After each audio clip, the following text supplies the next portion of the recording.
Bonjour à tous. Aujourd'hui, nous allons remonter le temps, plus d'un siècle en arrière, pour comprendre un conflit qui a bouleversé le monde entier. La Première Guerre mondiale. Imaginez l'Europe du début du XXe siècle comme une immense poudrière. Les grandes puissances, la France, le Royaume-Uni, l'Allemagne, l'Autriche-Hongrie, la Russie. Elles étaient engagées dans une course effrénée à l'armement et à la colonisation. Tensions partout, rivalités économiques et désir de revanche, notamment pour la France, qui n'avait pas oublié l'Alsace et la Lorraine, 1870. C'est dans ce climat électrique que tout va basculer. Le détonateur, le 28 juin 1914. Sarajevo, Bosnie. L'archiduc François Ferdinand en visite officielle. Il circule en voiture avec son épouse Sophie. Gavrilo Princip surgit, il les assassine. Onde de choc immédiate. L'Autriche-Hongrie, furieuse, accuse la Serbie et lance un ultimatum impossible. La situation s'envenime rapidement. Personne ne calme le jeu. Chaque pays se dit dans son bon droit, prêt à en découdre. Le jeu des alliances entre en scène. Deux blocs. La triple entente, la France, le Royaume-Uni et l'Empire russe. La triple alliance, empires centraux, l'Allemagne, l'Autriche-Hongrie et l'Italie. Le 28 juillet 1914, l'Autriche-Hongrie déclare la guerre à la Serbie. La Russie mobilise pour la Serbie. L'Allemagne déclare la guerre à la Russie, puis à la France. Effet domino. Début août 1914. La quasi-totalité de l'Europe est en guerre. L'Allemagne envahit la Belgique neutre. Le Royaume-Uni entre en guerre pour défendre la Belgique. Les gouvernements pensent à une guerre courte et victorieuse. Les soldats partent au front, la fleur au fusil, croyant rentrer pour Noël. Personne n'imagine le massacre de plus de 4 ans qui fera des millions de victimes et changera le monde à jamais. Au début de la guerre, à l'été 1914, les généraux des deux camps misent tout sur la vitesse. C'est ce qu'on appelle la guerre de mouvement. Côté allemand, le plan est simple et audacieux, le plan Schlieffen. L'idée est d'écraser la France en 6 semaines, en passant par la Belgique, avant que l'armée russe, plus lente à se mobiliser, ne soit pleinement opérationnelle à l'Est. Les troupes allemandes avancent donc très rapidement en France, semant la panique. Le gouvernement français quitte même Paris pour se réfugier à Bordeaux. Mais un événement inattendu va tout changer, la première bataille de la Marne. Début septembre 1914. Le général français Joffre lance une contre-offensive surprise. Pour acheminer rapidement des renforts, on réquisitionne même les taxis parisiens. C'est le fameux épisode des taxis de la Marne. Les taxis partent vers le front. Cette manœuvre audacieuse réussit à stopper l'avancée allemande et à sauver Paris. Cette bataille est une victoire cruciale. Elle met fin au rêve allemand d'une guerre éclair. Après la bataille de la Marne, les armées tentent de se déborder mutuellement en remontant vers le nord. C'est la course à la mer. Chaque camp essaie de contourner l'autre, mais personne n'y parvient. Finalement, à l'automne 1914, le front se stabilise. Les armées, épuisées, s'enterrent littéralement face à face. C'est le début de la guerre de position, la guerre des tranchées. Sur près de 700 km, de la mer du Nord jusqu'à la frontière suisse, les soldats creusent un immense réseau de galeries, de fossés et d'abris pour se protéger du feu ennemi. Ils vont y vivre pendant près de 4 ans. Cette nouvelle forme de guerre est terrible. Les poilus vivent dans des conditions épouvantables. L'ennemi n'est qu'à quelques centaines de mètres. Entre les deux, le no man's land, hérissé de barbelés et jonché de cadavres. Sortir de la tranchée pour lancer un assaut, c'est courir à une mort quasi certaine sous le feu des mitrailleuses. La guerre s'enlise dans une impasse sanglante. En 1916, la guerre des tranchées atteint son paroxysme de violence. Les états-majors, incapables de percer le front, décident de lancer des offensives gigantesques pour saigner à blanc l'adversaire. L'objectif n'est plus de gagner du terrain, mais de tuer le plus de soldats ennemis possible jusqu'à ce que l'autre camp s'effondre. C'est la guerre d'usure. Le premier exemple de cette stratégie monstrueuse est la bataille de Verdun. Le 21 février 1916, l'armée allemande déclenche un déluge d'artillerie sans précédent sur les forts qui entourent la ville de Verdun, un symbole pour la France. Leur but est clair, attirer l'armée française dans un piège et l'anéantir. La bataille de Verdun va durer 300 jours et 300 nuits, de février à décembre 1916. C'est un véritable enfer sur terre.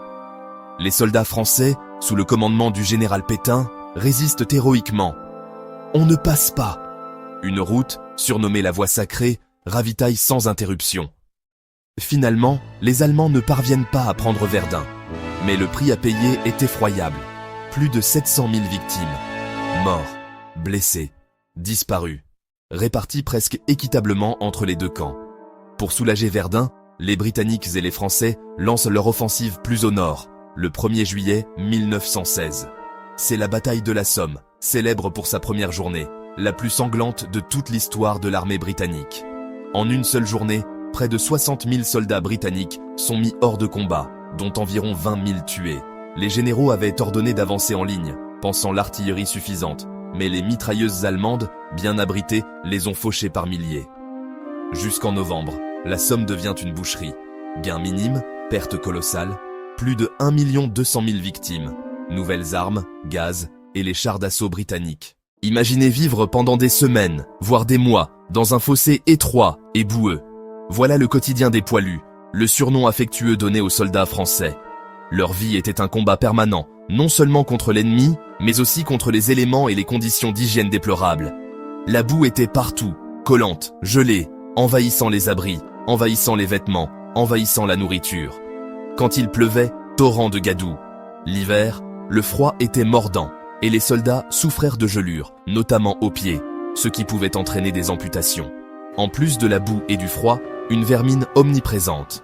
Les poux, surnommés les totos, infestèrent les vêtements et transmettèrent des maladies comme le typhus. Mais le pire compagnon était le rat. Attiré par des restes de nourriture et des cadavres abandonnés dans le no man's land, des millions de rats pullulaient, parfois aussi gros que des chats. Ils rongeaient tout, des sacs de sable au corps des morts, rappel constant de l'horreur. Survivre dans cet univers, c'était déjà une victoire. Le rythme de vie était épuisant. Première ligne, puis arrière. À l'arrière, il pouvait se reposer un peu, se laver, recevoir du courrier. Le courrier était vital pour le moral. Une lettre de sa famille, sa femme ou ses enfants les rattachait au monde normal. Ils écrivaient aussi beaucoup, censurant souvent l'horreur pour ne pas inquiéter. Malgré la peur et la fatigue, une solidarité incroyable unissait l'escouade. Partage de nourriture, cigarettes, peur et maigre joie. Humour noir pour conjurer la mort. Cette vie inhumaine a marqué à jamais une génération. L'année 1917 est une année charnière. Après 3 ans de conflit, tous les pays sont à bout de souffle. L'économie est en crise. Les populations souffrent de pénurie. Le moral des troupes est au plus bas. En France, après l'échec très meurtrier du chemin des dames, des mutineries éclatent. Des soldats, épuisés, refusent de monter à l'attaque.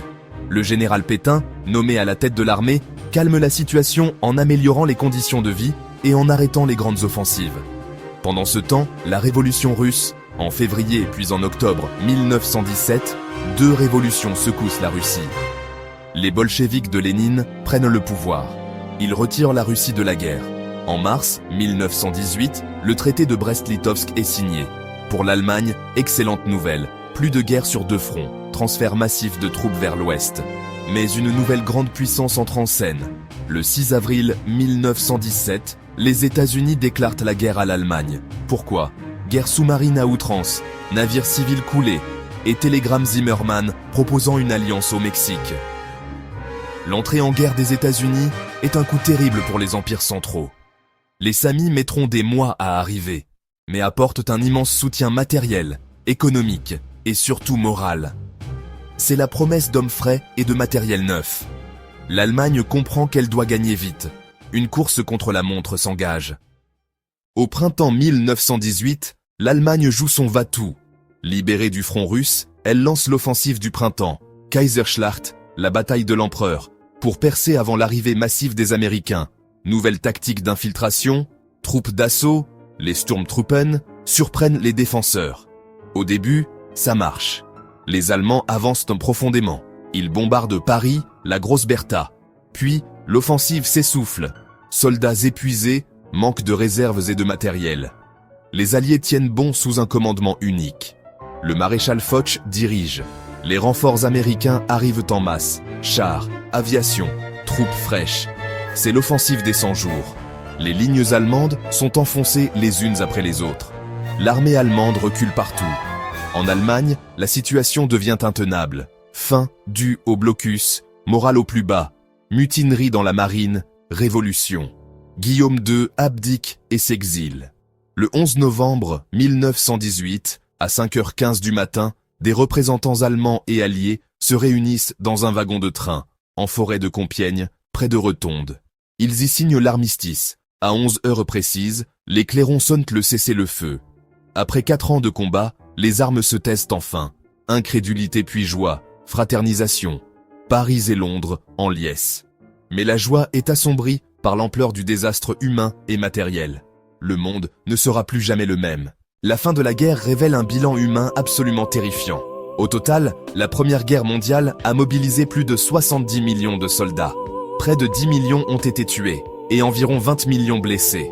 Beaucoup resteront mutilés à vie, les gueules cassées, défigurées par les éclats d'obus. La France compte près d'1,4 million morts et plus de 4 millions de blessés. Presque chaque famille a perdu un père, un fils, un mari ou un frère. À ces pertes s'ajoutent près de 10 millions de civils, victimes des combats, des famines, des maladies ou du génocide arménien. Le désastre matériel est immense. Régions dévastées, villages rayés de la carte, obus non explosés, forêts anéanties. En 1919, le traité de Versailles est signé. Il déclare l'Allemagne seule responsable, lui impose de lourdes réparations. Perçu comme une humiliation, il porte les germes de la Seconde Guerre mondiale. Aujourd'hui, il est essentiel de se souvenir des millions d'hommes de toutes nationalités qui ont souffert et sont morts, de leur courage, de leur sacrifice et de l'absurdité de ce massacre. C'est le devoir de mémoire. Chaque 11 novembre, nous rendons hommage pour que leur sacrifice n'ait pas été vain. Ce souvenir, c'est aussi un avertissement. La paix est fragile et précieuse. Comprendre l'engrenage, nationalisme, haine de l'autre, alliance, nous aide à éviter la répétition. En honorant les victimes de 14-18, construisons un monde de paix, de dialogue et de coopération. Pour que plus jamais ça